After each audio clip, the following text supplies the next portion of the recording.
All right, what's up, gang? This is week 7, day 4.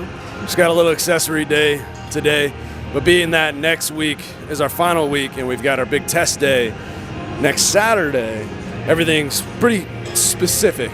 You know, we're staying pretty close to snatch, clean, and jerk, snatch, clean, and jerk. So today we got a power clean and a jerk, and then we got some snatch pull.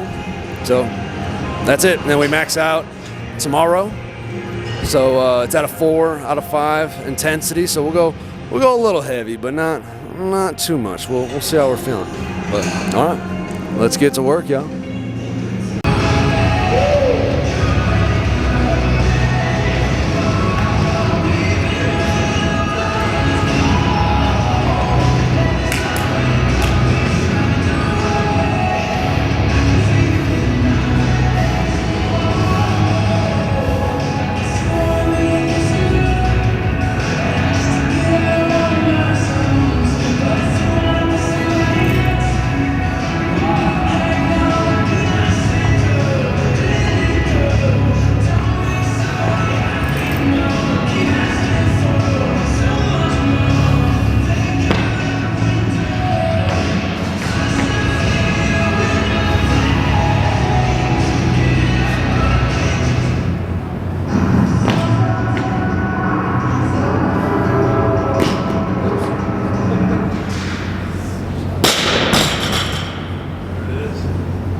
Bro,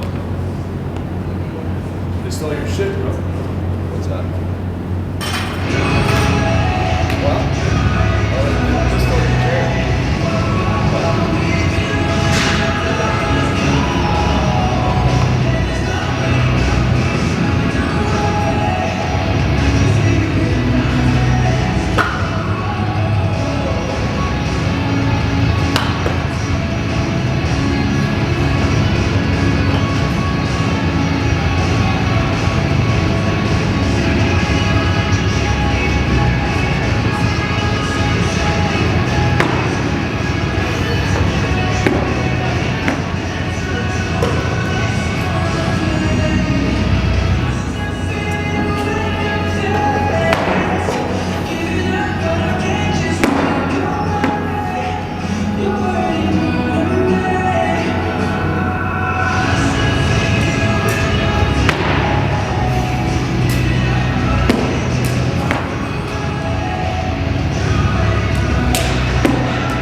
I've said this before. I feel like saying it again as a reminder to myself and everybody. After a certain point, you just need to get strong as shit, bro. You know, your technique is always going to be a work in progress, yes. And your technique is an indicator of how efficient you are relative to your strength. But at the end of the day, you need to be strong. And getting stronger solves a lot of problems. So even with that, though, I want to say is you being mindful of how you go about programming and structuring the different phases and the times that you're working on strength and other things. And what I find, and this is just my own personal experience, being an athlete and coaching and just witnessing, is a lot of times we try to do too many things at once, and because of that, we don't give ourselves enough time for certain phases of training. And again, I'm literally saying this from experience because I've been victim to this, and I'm learning. Because maybe you give a month of more specific training to strength, but because you're not doing as much of like heavy snatch and clean and jerk, you notice that the snatch and clean and jerk are going down, and it can be like, no, fuck, my snatch and clean and jerk are going down. I need to continue to work on those. And yes, to an extent, true, but at the same time, if you want to really build strength, because for most people, strength is the thing that takes the longest to develop, you need to spend a lot of time on that. And sometimes that means spending time just on strength and not spending that much time on Olympic lifting, but then being able to know how to integrate it all together and knowing when to push certain things and when to pull back on certain things for whatever the optimal effect is. So like we do like a 4-year cycle. So right now we're in the peak year and in the peak phase of the peak cycle. So it's like peak. So it's like very, very, very specific to the Olympic lifting. Whereas we get into next year, we get into a rest year, it's going to look completely different. Much more foundational work, much more overall general conditioning work, body weight work, prehab, overall corrective exercise work. But we're not doing like literally any of that right now because it's all about maximizing the Olympic lifting total. But when we're doing the other stuff, we're not really going to be focused on doing the Olympic lifting total. So again, and that's because we have this 4-year big cycle now, instead of trying to do all these things all at once and then getting frustrated when not any one thing seems to be making significant progress, we're expanding the scope of how we are doing all of the different things. Okay? So we can spend 3 months on just one thing. We can spend 3 months on just one thing, knowing that it's part of the bigger system where they all tie together. So, just wanted to share, you know. Here we go.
So a question that I get with pulls, whether it's like a snatch pull or a clean pull, is, why is it that sometimes people finish really tall? Why is it sometimes people seem like they don't fully even uncover the bar? Why is it that sometimes people just do they call it a panda pull, where you just get right back into the bar? Why do sometimes people pull high? Why is it sometimes not so high? So there's a lot of different questions with the different variations in how you can do a snatch and a clean pull. And really it all just depends on really a couple things. So one, and I think the main thing, is what's your focus? Like what do you specifically need to address in the pull? If you have a trouble really finishing, then maybe you do want to practice really getting long and tall at the top, and then holding that for a second, if that is your issue. If your issue is you start to uncover the bar too soon, then maybe practicing more of a variation where you stay on top of it. If your issue is that transition from the power to the transition underneath the bar, the receiving position, then maybe doing some kind of variation. Like for me, that's what it is for me, is just that transition, that timing. So I kind of more gravitate towards the version of a really quick pop and then right back into it. So a little different variation. Again, it just depending on what you're focused on. And then the second part of that is doing what feels good. Because again, if you can do the exercise, and by doing the exercise helps you feel more confident in doing the real thing, then you're on the right track. So with that being said, let's see how it's done, bro.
Yo, there it is. Till tomorrow. Max out, max out, max out. I'll see you there.